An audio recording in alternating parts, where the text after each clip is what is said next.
तर नमस्कार मित्रांनो, पुन्हा एकदा आपल्या नवीन व्हिडिओ तुमचं खूप स्वागत आहे मित्रांनो. तुम्ही पाहू शकता आपल्या साईडवरती आज जे फरशीचं काम आहे ते पूर्ण झालं होतं. तर फरशीचं काम पूर्ण झाल्यानंतर माझे जेवढे पण जे किचनचं काम करत असताना बरेचसे म्हणजे मालक लोकांच्या कामामध्ये कन्फ्युजन असते की तेव्हा आपण ते किचनची हाईट किती ठेवली पाहिजे, जेणेकरून भविष्यामध्ये ते किचन वापरताना जी किचनची जी मालकी असते ती कोणाला लागताना त्या म्हणजे जास्त उंच नाही झाला पाहिजे आणि कमी नाही झाला पाहिजे. तिची प्रॉपर उंची आपण किती ठेवली पाहिजे ते आपली राऊंड मिस्त्री सोप्या व्हायच्या चांगल्या राऊंड मिस्त्री नमस्कार. तर आपण जेवढे नवीन घराचे कामगार असतील, ज्यांची किचनचं काम चालू असेल किंवा करायचं असेल तर त्यांनी त्यांची किचनची नेमकं कशा प्रकारे काळजी घेतली पाहिजे, जेणेकरून भविष्यामध्ये त्याला कुठली अडचण येणार.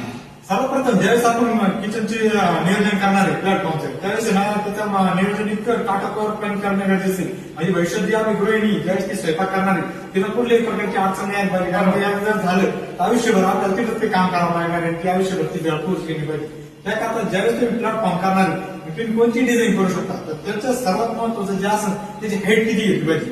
सर्वात प्रथम जेवढं महत्वाची जी आपली गृहिणी असेल ज्यावेळेस ती पोळ्या लागणार आहे तर तिला भरून चांगल्या प्रकारे लागला पाहिजे. या हिशोबाने त्याच्यावाले नियोजन करणं खूप महत्वाचं आहे. तर त्याच्यावाले ज्यावेळेस आपण नियोजन करणार होते त्याची महत्वाची हाईट आहे नाही 30 इंच ते 32 इंच त्याच्यावर घ्यायला नाही पाहिजे, 30 इंचच्या खाली घ्यायला नाही पाहिजे. म्हणजे ज्यावेळेस जर जास्त खाली घेतलं तर त्यावेळेस गृहिणी ज्यावेळेस तुमची पोळी लागणार आहे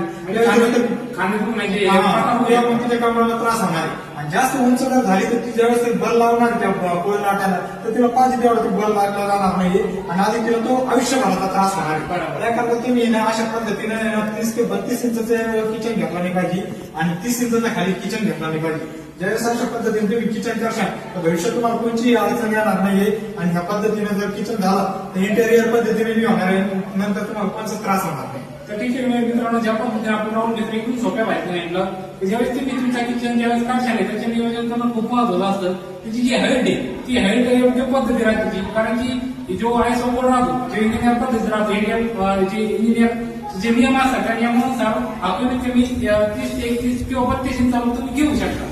तर अशा पद्धतीने तुम्ही तुमच्या जो किचन असेल त्याची व्यवस्था करू शकता, जेणेकरून भविष्यात तुम्हाला अडचण येणार नाही आणि जो रोजचा तुमचा दैनंदिन वापर आहे तो सोयीस्कर आणि एकदम जबरदस्त आणि एकदम चांगल्या पद्धतीने तुम्ही त्याचा करू शकता. मित्रांनो, व्हिडिओ कसा वाटला ते पण मला नक्की सांगा मित्रांनो, जेणेकरून माझे जेवढे नवीन घराचे कामं चालू असेल, ज्यांचे किचनचे किंवा फरशीचे जे कामं चालू असेल त्यांच्यापर्यंत आपले व्हिडिओ शेअर करायला विसरू नका मित्रांनो आणि कमेंट करायला विसरू नका मित्रांनो. धन्यवाद.